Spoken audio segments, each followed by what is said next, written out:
দেখুন ইনফার্টিলিটি কি সেটা আগে জানতে হবে, একদম। কেন কিনা ইনফার্টিলিটি কি হয় যখন আমরা একটা প্ল্যান কনসিভ করি বা যে কোনো একটা দাম্পত্য থেকে একটা নেক্সট স্টেজ যেখানে প্যারেন্টিং বলা হয়, যেখানে আমরা এগিয়ে যাই, সেটাকে যখন আমরা প্ল্যান করি কন্টিনিউ, যখন 1 বছর ধরে প্ল্যান করছি, সেখানে যখন আমরা কোনো রেজাল্ট পাচ্ছি না, সেটাকে কিন্তু ইনফার্টিলিটি বলছে।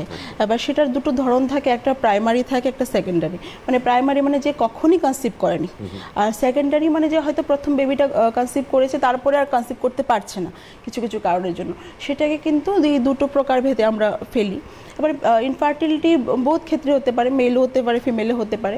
এবার মেল আর ফিমেল দুটো ক্ষেত্রে যেটা মেইন কজ থাকছে এজ, ফিমেলদের ক্ষেত্রে এজ একটা বড় কারণ।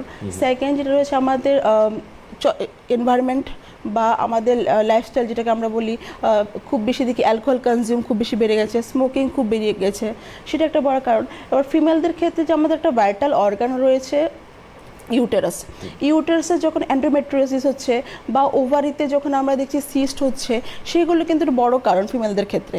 যে ইরেগুলার পিরিয়ড, যেখানে আমরা প্রথম থেকে দেখতে পারি যে ইরেগুলার পিরিয়ড হচ্ছে একটা সিমটম, যেটা অনেক দিন আগে হয়তো শুরু হয়েছে, যেটাকে আমরা অবহেলা করেছি করতে করতে, যখন কনসিভ করার সময় এসছে তখনই কিন্তু ইনফার্টিলিটি এটা আমরা পাই। মেলদের ক্ষেত্রে সেম রয়েছে আমাদের